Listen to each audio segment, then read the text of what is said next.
The Iranian government has reiterated that the lifting of United States sanctions is a must-do in order to continue the talks taking place in Vienna to revive the nuclear deal. Meanwhile, Tehran and its allies announced that the negotiations are being undermined by Washington and the Israeli regime. We have more in the following report by our correspondent Hisham Wannous.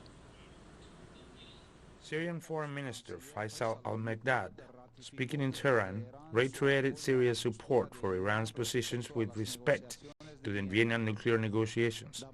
Damascus agrees with Tehran that a good agreement is feasible as long as Europe has the political will to sign the Joint Comprehensive Plan of Action and the United States abandons its policy of maximum pressure against country. The position announced by the Syrian Foreign Minister reflects the position of the Syrian leadership and people, which is a position of principles that advocates the rights of all nations, including the Islamic Republic of Iran, in developing and obtaining nuclear energy for peaceful purposes, and therefore they agree with the Persian country that negotiations should lead to the lifting of sanctions and stop the policy of extortion and maximum pressure applied by the United States against the Islamic Republic of Iran.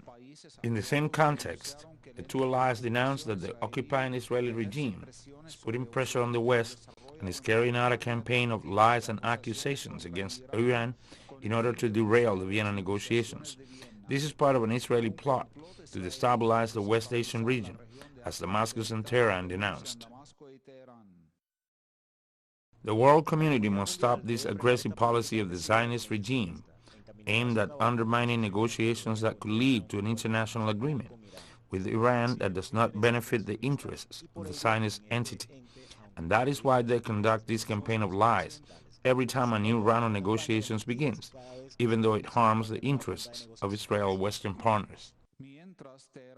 Meanwhile, Tehran maintains it will not withdraw its demands. These demands are contained in the draft proposals Iran presented during the recently concluded 7th round of nuclear talks, and with hopes they will be met in the upcoming negotiations. Hisham Wannous, teleSUR, Oriente Medio.